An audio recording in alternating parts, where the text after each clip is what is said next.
Hi, എല്ലാവർക്കും നമ്മുടെ പുതിയൊരു വീഡിയോയിലേക്ക് സ്വാഗതം. ഇന്ന് നമ്മൾ ഉണ്ടാക്കുന്നത് ബാക്കി വരുന്ന ചോറ് കൊണ്ട് ഒരു കിടിലൻ സ്നാക്സ് ആണ്. വളരെ രുചികരമായ ക്രിസ്പി ആയിട്ടുള്ള ഈ സ്നാക്സ് ചോറ് കൊണ്ടാണ് ഉണ്ടാക്കിയെന്ന് ഒരിക്കലും നമുക്ക് തോന്നില്ല. അതിനുവേണ്ടി ഞാൻ 1.5 കപ്പ് ചോറ് എടുത്തിട്ടുണ്ട്. ഇനി ഇതിലേക്ക് ഇതൊന്ന് ജസ്റ്റ് ഒന്ന് നമുക്കൊന്ന് അരച്ചു കൊണ്ടുവരണം. അരച്ച് പേസ്റ്റ് രൂപത്തിലാവരുത്, ഇതേമാതിരി ആയിരിക്കണം. ഇതൊരു മിക്സിംഗ് ബൗളിലേക്ക് ഇട്ട് കൊടുക്കാം. ഇതിലേക്ക് 2 ടേബിൾ സ്പൂൺ അരിപ്പൊടി ചേർക്കാം, 1 ടീസ്പൂൺ കോൺഫ്ലവർ ചേർക്കാം, 1/4 കപ്പ് കാബേജ് ചെറുതായി അരിഞ്ഞത്, 1/4 കപ്പ് ക്യാരറ്റ് ഗ്രേറ്റ് ചെയ്തത് ചേർത്ത് കൊടുക്കാം. ഇനി ഇതിലേക്ക് 1 ടീസ്പൂൺ ഇഞ്ചി വെളുത്തുള്ളി ചതച്ചെടുത്തത്, 2 പച്ചമുളക് ചെറുതായി അരിഞ്ഞതാണ് ചേർത്ത് കൊടുക്കാം. 1/4 ടീസ്പൂൺ മഞ്ഞൾപ്പൊടി, 1/2 ടീസ്പൂൺ മുളക് പൊടി, 1/4 ടീസ്പൂൺ ഗരം മസാലപ്പൊടി, 1/4 ടീസ്പൂൺ ജീരകം,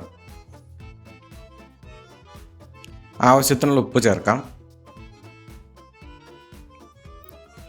കുറച്ച് മല്ലിയില ചെറുതായി അരിഞ്ഞ് ചേർത്ത് കൊടുക്കാം.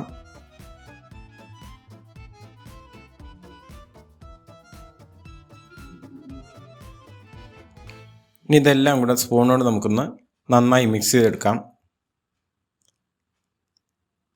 സ്പൂൺ കൊണ്ട് മിക്സ് ചെയ്തെടുത്തതിന് ശേഷം കൈകൊണ്ട് ഒന്നും കൂടി നന്നായി കുഴച്ചെടുത്ത് വട ഉണ്ടാക്കുന്ന മാവിൻ്റെ പോലെ നമുക്കതൊന്ന് കുഴച്ചെടുക്കാം.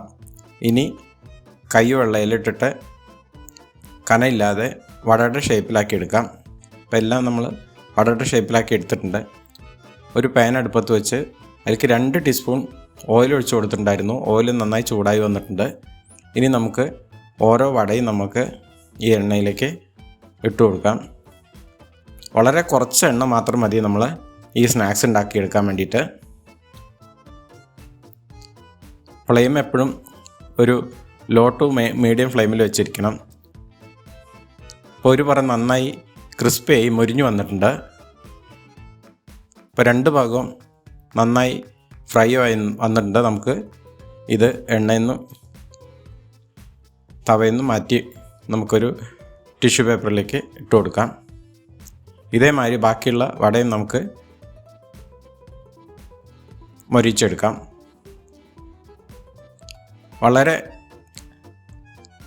ടേസ്റ്റ്ഫുള്ളായിട്ടുള്ള ചോറ് കൊണ്ടുണ്ടാക്കിയ വളരെ ക്രിസ്പി ആയിട്ടുള്ള വട ഇവിടെ തയ്യാറായി.